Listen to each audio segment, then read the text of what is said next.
Hello friends, welcome to spicy masala taste. இன்றைக்கி நம்ம வீடியோவில் என்ன பார்க்க போகிறோம்னா சூப்பரான ஸ்நாக்ஸ் ரெசிபி தாங்க பார்க்க போகிறோம்.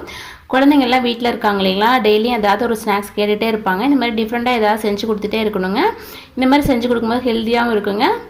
இதில் வந்து கேரட்டு எல்லாம் சேர்த்துருக்கோம். இது எப்படி செய்யலான்னு பார்க்கலாம் வாங்க. இங்கே பாருங்கள் எவ்வளோ சூப்பராக இருக்குதுன்னு.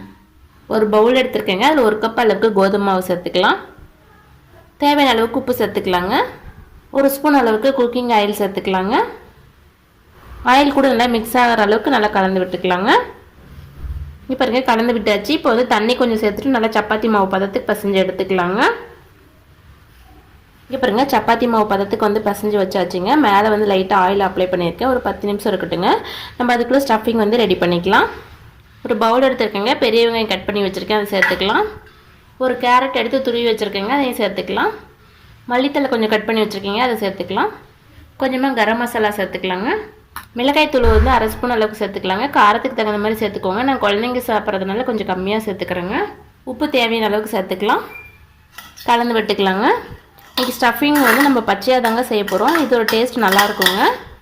நம்மளோட ஸ்டஃபிங் வந்து சூப்பராக ரெடி ஆகிடுச்சு. இப்போ இது ஒரு பக்கம் இருக்கட்டும். 10 நிமிஷம் ஆகிடுச்சுங்க. மாவு வந்து நல்லா ஊறி வந்துருச்சு. இப்போ வந்து சப்பாத்தி மாதிரி தேய்ச்சி எடுத்துக்கலாங்க. இந்த சைஸில் வந்து உருண்டை எடுத்துகிட்டு சப்பாத்தியே தேய்ச்சி எடுத்துக்கலாங்க.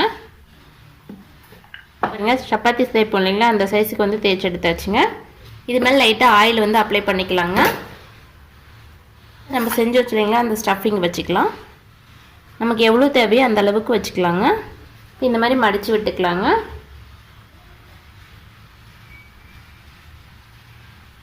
இந்த மாதிரி பாக்கெட் மாதிரி செஞ்சு எடுத்தாச்சுங்க. மீதி இருக்கிறதையும் இதே மாதிரி செஞ்சு எடுத்துக்கலாங்க.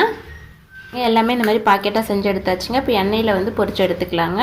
அடுப்பு வச்சு பேன் வச்சுருக்கேங்க. ஆயில் வந்து இந்த அளவுக்கு தான் சேர்த்துருக்கேன், ரொம்பலாம் கிடையாதுங்க. செஞ்சு வச்ச பாக்கெட் வந்து ஒன்று ஒன்றா வச்சுக்கலாங்க.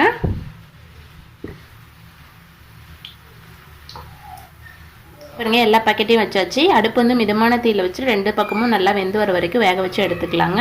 இங்கே பாருங்கள் 1 சைடு வெந்து வந்துருச்சுங்க. திருப்பி விட்டுக்கலாம்.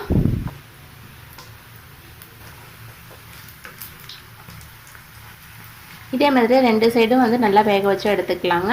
பாருங்க 2 சைடுமே வெந்து வந்துருச்சுங்க. இப்போ எடுத்துடலாம். பாருங்க எவ்வளோ சூப்பராக வந்திருக்குதுன்னு. ஸ்நாக்ஸ் வந்து சூப்பராக ரெடி ஆகிடுச்சுங்க.